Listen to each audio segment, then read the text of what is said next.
need you on mine. Sorry, go ahead. No, I said I appreciate it. I said I want to have you come on my show as well. Yeah, I'd love to.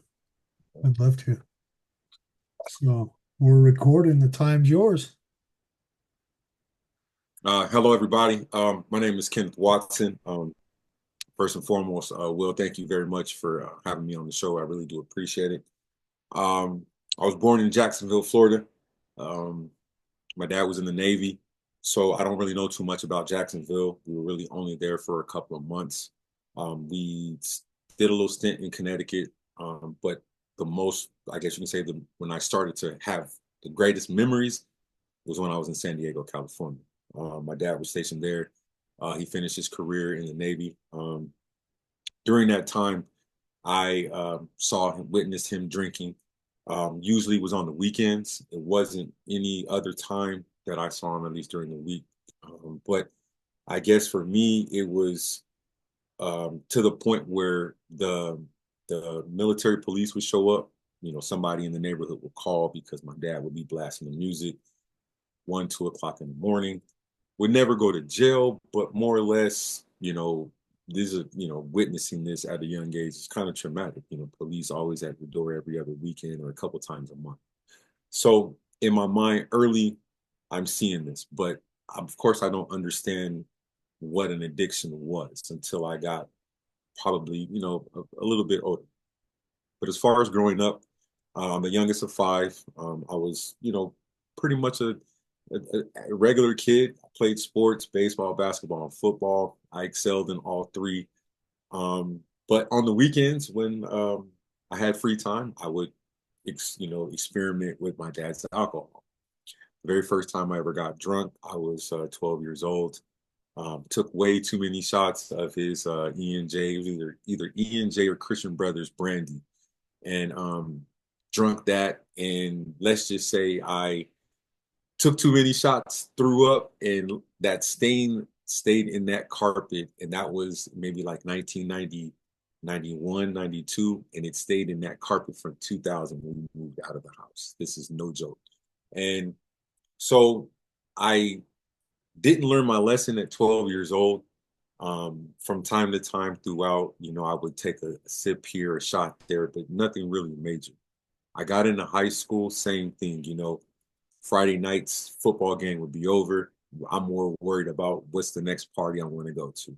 So that's kind of how it was, and my family was kind of lenient with me because I was the last child at home. So they really didn't care. So like on the weekends, I wouldn't go home. I would pack a weekend bag, stay at a friend's house.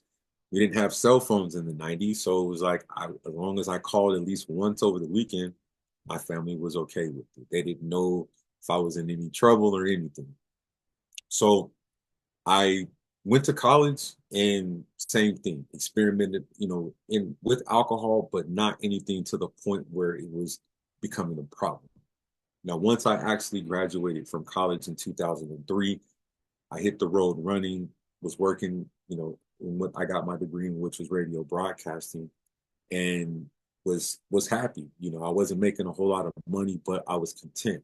But I also was introduced to the party, the true party lifestyle, the alcohol, the drugs, the sex, all that, just in a matter of within the first 6 months of working at the radio station. And I enjoyed it because it wasn't something that I was used to seeing, but I didn't partake in everything. I drank, I might have smoked a little bit of weed every now and again, but it was never anything to where it was like when I saw the cocaine being broke out, I stayed away from it. But I ended up trying to get a job, or well, actually a lateral movement position with the radio station. But I was the most experienced person, but they passed me over. So it was kind of like I did all this other work. I interned, I got hired on as a part-time staff. And it was kind of, it was traumatizing because it's like I worked so hard to get this bachelor's degree, and now I can't even, work my way up in this radio station because at the time that was the only hip hop and R&B station in Minnesota. So this is 2005. So my mom, she decided she wanted to move to Phoenix, and so I was like, well, I don't really have anything going on, so let's go ahead and move. Get there. thinking like, okay, I have this resume, I have a degree, I worked at this point 3 different radio stations, have multiple, experience within the radio station, no luck. So for the next like 2 or 3 years, regardless of what radio station I applied for, I never got an interview, a call back, or anything. But during that time, of course, I had to go to work. I had to make a little bit of money. And so I'm hanging out with my brother, his friends, and they were 10 years older. These guys were married, living miserable lives, unhappy at home. And so being that I was a single guy, I'm just absorbing all of this stuff, the alcohol abuse, the womanized abuse. I'm witnessing all of this in my mind. I'm like, okay, I'm storing it. But the crazy part about it all is that when I first got to Phoenix, I was drinking like Budweiser, Bud Light, Coronas. They're drinking malt liquor. So now I'm being introduced to something totally different than what I wasn't drinking. So now it's cheaper beer, and it's a quicker, a buzz compared to drinking a whole case of a Bud Light or Budweiser or something. You can drink like 2 tall cans and be intoxicated. So now I'm developing this like depression because I'm forced to go get a regular job that was outside of radio, but I just didn't know what to do. So I'm working here, I'm working there, and I'm still hanging out with my brother, drinking, smoking. And now I'm developing like this mental health issues because I'm upset because I all I want to do is just work in my field. Didn't happen. So I eventually started dating this woman who ended up becoming my first fiance, and she ends up getting pregnant. And I was more or less like happy because I thought I was doing it right. I had my own apartment, it was a 2 bedroom, and I was like, hey, you can move in with me. We'll turn the other bedroom into a nursery, whatever. She wasn't having it. She decided she wanted to have an abortion. So I told her, if you get this abortion, it's going to change my life completely. She didn't believe me. She had the abortion, and the day she had the abortion, I probably consumed over 200 ounces of beer. And that's where the true birth of my alcohol addiction began. And it was 2008 was like probably the bumpiest year that I one of the bumpiest years that I had. And I had ended up we stayed together. We tried to have another child, no success. And one day she just woke up 9 months later and was like, I don't think I can marry you. You don't have any money, X, Y, and Z. And I'm like, but you just drained all the money that I had. I had got a settlement for like, a decent amount at that time for me. And but you went through all that money, but now you're telling me you don't want to do it. So I went to work that day, and then I came back home, and needless to say, I destroyed the apartment. I was charged with criminal damage, spent a night in jail, lost the job that I had, and basically was forced to come back to Minnesota. And that was my first stint. I went to rehab because I was pretty much homeless, couch surfing from mom's house, dad's house, and other people's houses. And which eventually I went to rehab up here in Minneapolis. It didn't work, but I will say that my plan it paid off because when I did the exit from the rehab, it was 30 days. I told them that I'm going to join the army. They're like, why would you want to do that? We're at war. I said, well, what else do I have, right now? I said, if I join the army, I guarantee get a paycheck on the 1st and 15th. I'll have housing, I'll have medical, all things that I can't get right now as a civilian. And so I went ahead and I joined. Mind you, at this point, I'm like 30 years old. So despite the fact of me joining the army at that time, I still had this alcohol addiction. So it kind of was like a detox period because the 8 weeks of basic training, or no, 10 weeks of basic training, 8 weeks of school, and more or less, like I had to um, couldn't drink during that time. So get to my duty station after I completed that, these guys are already drinking. This is the culture as an active duty soldier. On the weekends you drink, and even sometimes during the week they drink. So now I'm back into the world of drinking. So I was in the army basically for 6 years. The majority of that time I drank. And I will say that I was a victim of domestic violence in 2014. My ex-wife attacked me, which I ended up getting to my second stint of rehab and forced to get kicked out too. But what ended up happening is I didn't get kicked out because all my paperwork somehow got lost. But I ended up just taking the medical so that I was just like I was at that point I was already exhausted. So for the next year, I drank pretty much every day that I got out, and I eventually ended up being homeless in Phoenix. I did 45 days at a homeless shelter, the Phoenix Rescue Mission, um, and got kicked out of that. But I went on a miniature binge when I went back to Minnesota. And this is probably like the breaking point of it all is that my mom was like, "What can I do to help you?" I was like, "I just want to stop drinking." And she's like, "I don't want to bury my son." And more or less was like, "You go to rehab, I'll support you." And so that's what I did. I went to rehab. I did 30 days. Shout out to the St. Paul Regional VA up here in Minnesota. I did the 30 days. During that time, I applied for a graduate school to get my master's degree, was accepted 2 days later after applying. And then I hit the road running. I had the keys to my apartment the day I got out of rehab. I had the keys to my car that was shipped from Arizona. All my furniture was delivered 2 days after getting out of rehab. So all this stuff was just perfect. 3 months after my getting out of rehab in grad school, I do a study abroad at Nelson Mandela University in Port Elizabeth, South Africa. And that right there was the eye-opening experience for me to let me know that I'm on the right path and there's no reason for me to even want to go back to drinking. And so that's what happened. So for the next 2 years, I involved myself in AA. I currently still have a sponsor, and I've had her since 2008. She's like 87 from Luxembourg, of all places, but I love her to death. Shout out to Marie. Um, and needless to say, that the first 2 years, it was a learning experience. I had to learn to love myself like riding a bike all over again because there was a lot of problems that I had within myself that now I was actively going to therapy. My health is starting to get back in order, and I felt like, okay, this is it. And so that was November 15th of 2016 was a day that I got sober, and I haven't looked back. I've been able to mentor people during this time, um, not so much as a sponsor, but just as somebody to just give the real deal, and hopefully you take the advice. And I have plenty of success stories behind that.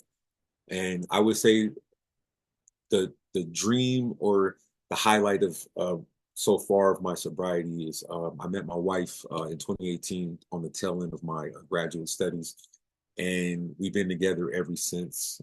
We got married. Matter of fact, our anniversary was in April, about 2 years ago. And then the ultimate was I was blessed with a son. Something that, as I mentioned early in the story, from my past in 2008, I dealt with an abortion, and that drove me crazy, increased my drinking. So for me to now be a father at 45, sober, doing it, I wouldn't trade this for anything in the world, because I know that if I would have had a child in 2008, I wouldn't have been able to raise him. Now I'm full-time stay-at-home dad. I love this life because I get a chance to see my son grow up. My father didn't get a chance to see me grow up every day because he was in the Navy serving the country. So I guess he worked hard for me to be in this position, and I'm very thankful for that. And what I'm doing today, I wrote a book, 12 Faces of Sober. It was basically about my 12 years battling addiction to alcohol, the ups and downs, the highs and lows, the people I met in between. And then I wrote that book in 2020. That became a bestseller February 22nd of 2022. That also opened up the doors to my podcast, which is 12 Faces Sober. I have roughly about 100 episodes. I've had various veterans on there, people in recovery, professional athletes, recording artists, business entrepreneurs. I've had a little bit of everything, and like I said, my background is in broadcasting, so it's truly good to be doing this sober. And it's my show, controlling it. No one's telling me when to put out a show and not to, and so I love it. And but what I would say that I think that what I've learned the most is that I had to be vulnerable during the time in my sobriety.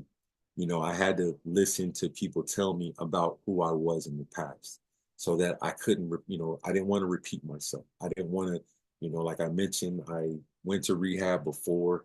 I didn't want to do the same things and, that I did once before. Like I said, the few times I went to rehab, I literally went to the liquor store the same day I got out. And so I made sure this time my family was right there to pick me up in rehab to make sure, like, okay, we got you. You don't have to come stay with us for the first weekend before you get into your apartment, just so you're comfortable, you're loved, around the right people. But I'm not, I kind of bounced around as far as AA. I tried it, it worked, it didn't work, and then like I said, when COVID kind of hit, people weren't doing them in person. So I've been more active as far as doing virtual. I've been on like various panels as far as excuse me, sorry. I've been on various panels as far as alternative groups because, like I said, not everybody is comfortable with AA. Some of it may have religious practices in it and may not have a religious background. And so, as long as you're involved in something that's working for you, then that's, like I said, don't run from it. Stick with it. Like I said, there's the smart recovery. They had that when I was in rehab. I didn't really follow it once I got out, but I definitely did AA. And a lot of it was just for me now, it's just that like the stuff that I did in the past, the things that I learned, I just made sure to avoid those places. Why do I need to go to the bar? I don't, you know what I'm saying? I don't drink. So avoid those places. Some of my friends, they still drink. Okay, well, what are we going to be doing? Is it going to be alcohol involved? Because if it is, I don't want to go. And they have to respect it. If they don't respect it, then guess what? I won't I won't go. You know what I mean? It'll be one less person. Um, but I don't know. I just think that, the journey is what you make it. I enjoy getting outside, walking my son. I enjoy fishing. I enjoy just the outdoors. I enjoy traveling and, trying to, keep myself busy. That to me is what's most important. There was a lot of things that happened in my past that, yeah, I'll never forget. But most importantly, I know that I got to move on with life. Oh, I forgot one last thing. The toughest thing throughout this recovery process is losing my mom. My mom just passed away roughly about 6 months ago.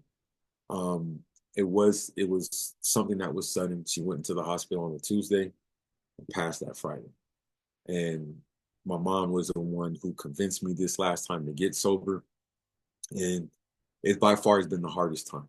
And I seek understanding.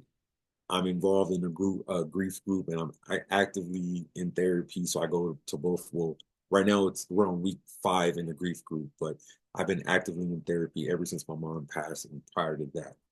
But it's definitely tough. So for those who are out there dealing with a loss of a loved one, I I send my heart out to you because this is something definitely new to me, something that wasn't expected. I envisioned my mom to be around here a lot longer, but despite losing my mom, I still do not have the desire to drink, just for the fact of she's the one who was my biggest supporter.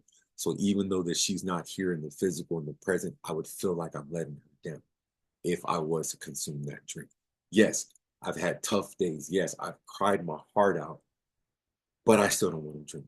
I'll go pick up my son, I'll hold him tight, and I'll say a few words in his ear that only he knows and my mom knows, and that's it. But I just know that it's not for me. And I don't like that person who was consuming alcohol. You know what I mean? And if I don't like it, I'm pretty sure that those who have seen me wouldn't like to see me like that either. And I don't want my wife, so my wife, she doesn't drink. So, and I wouldn't want her to see me in that capacity, nor would I ever want my son to see that. So that's more or less as to why. But I would say losing my mom it's been a challenge. It's been a challenge, and I question it every day. There's days where I'm super sad, there's days I'm super depressed, but more or less, I just know that I have to keep going. And even doing this interview, it's tough because this is only like maybe like the first one that I've been able to actually talk about, be able to like open up and share because it's a difficult topic, but I know that to get it out is better than to keep it bottled inside. Let's see what else. Um, as far as my social media, I'm on everything 12 Faces of Sober. So TikTok, Facebook, um, Threads, Facebook, everything, all, 12, the number one, two faces of sober. That also my website is 12facesofsober.com. I have merch on there. You can also purchase my book, a signed copy. If you don't want a signed copy, it's on Amazon as well as Walmart.com. So there's other options as far as that. Then also too, if you just need a little bit of advice, you need some support. Like I said, I'm open to you reaching out, shoot me a message. I usually respond within 8 to 12 hours. I'm responding if not sooner. And like I said, I'm just here to help the community and shed life. Especially to the veterans too, because you're not alone. So I don't want to hear that excuse either, because a lot of you guys will say, "Oh, there's no programs." I went through the program through the VA as far as getting sober, and I'm still actively, utilizing these programs. So just know that they're available. You have to open your mouth and ask for the help. That's all I would say is ask for the help. And to everybody else, this is a process, but it's worth it. I guarantee that once you get sober, you'll understand and you'll be able to kind of decipher some of those traumatic things in your life that maybe as you were going through it in real time, you just didn't understand.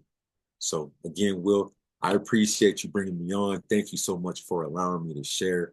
Um, I could talk about this forever today, but again, thank you for allowing me on here and to be able to shed light on my journey.